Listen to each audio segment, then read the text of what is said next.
You finally have what you wanted.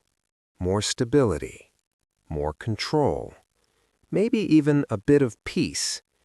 And instead of relief, you feel fake, like you're playing a role you didn't earn. Like at any moment, someone might realize you don't belong here. You don't talk about this part, but it follows you quietly. And the question is, why does doing better feel so wrong? Here's the reframe most people never hear. Feeling fake when life improves is not a sign of arrogance or self-doubt. It's a sign that your nervous system hasn't caught up to your circumstances. Your mind learned who you were during a different chapter, a chapter shaped by pressure, uncertainty, adaptation. That identity kept you alive. So when life changes faster than your internal map, your brain doesn't celebrate. It hesitates. Not because you're wrong, but because unfamiliar safety still feels unsafe. This feeling is not a flaw, it's a lag. Let's talk about what's actually happening in your brain. Your sense of self isn't just a belief, it's a prediction system. Your brain constantly asks, what kind of person am I? What should I expect next? How do I stay safe? These predictions are built through repetition. If your identity formed during struggle, your brain wired effort plus tension plus vigilance as normal. So when those signals disappear, your brain doesn't read peace as success. It reads it as missing data. Here's the metaphor. Imagine you've lived your whole life near loud traffic, cars, sirens, noise. One day you move somewhere quiet. At first, the silence doesn't feel peaceful. It feels eerie. Your brain keeps listening for danger. That's what's happening internally. Your old identity was built in noise. Your new life is quieter. And quiet feels fake until your nervous system recalibrates. This isn't about thinking differently. It's about teaching your nervous system that this version of your life is real. That takes specific signals. Here are 5 principles that work because of how the brain learns identity. When the "I feel fake" thought appears, label it as identity lag. Not truth, not intuition, lag.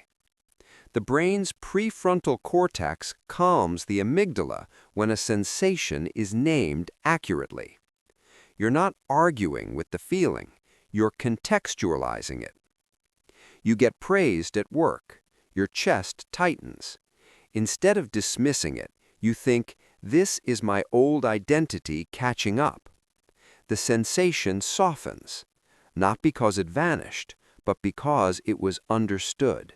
Notice when you justify your calm, your success, your okayness. Then pause. Say less. Why it works? Over-explaining is a safety behavior. It signals to the brain that acceptance is conditional. When you don't explain, you teach your nervous system that stability doesn't require defense.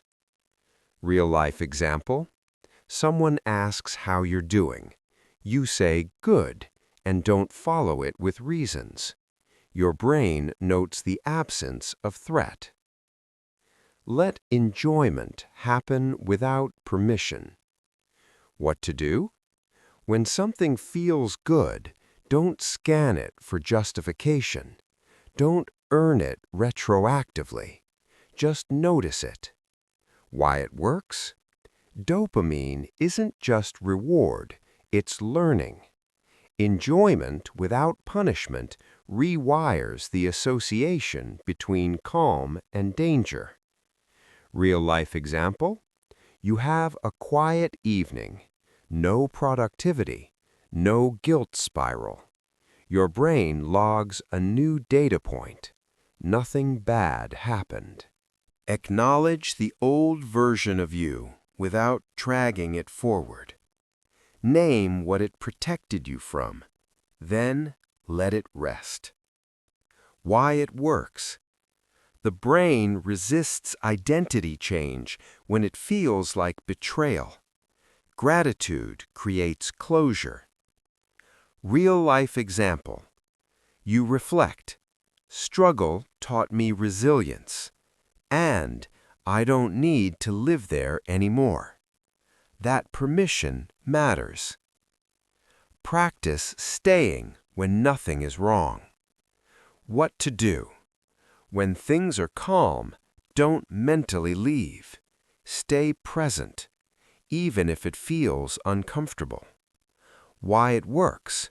Exposure therapy works through duration, not force. Staying teaches the nervous system that safety can be sustained. Real-life example.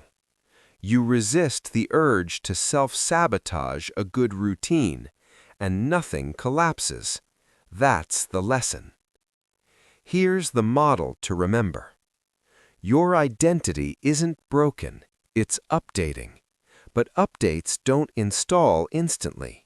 They require repeated confirmation.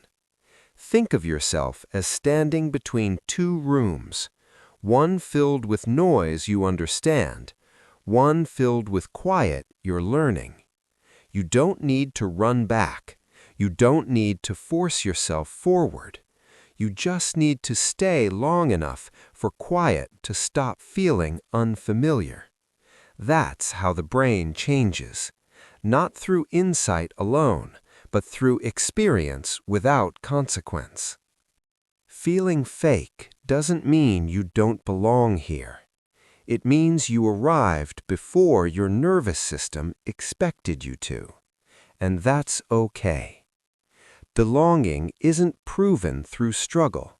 It's learned through staying. So when that voice whispers, "This isn't the real you," you don't need to argue. Just stay and let your brain learn that this life doesn't disappear when you stop bracing for it.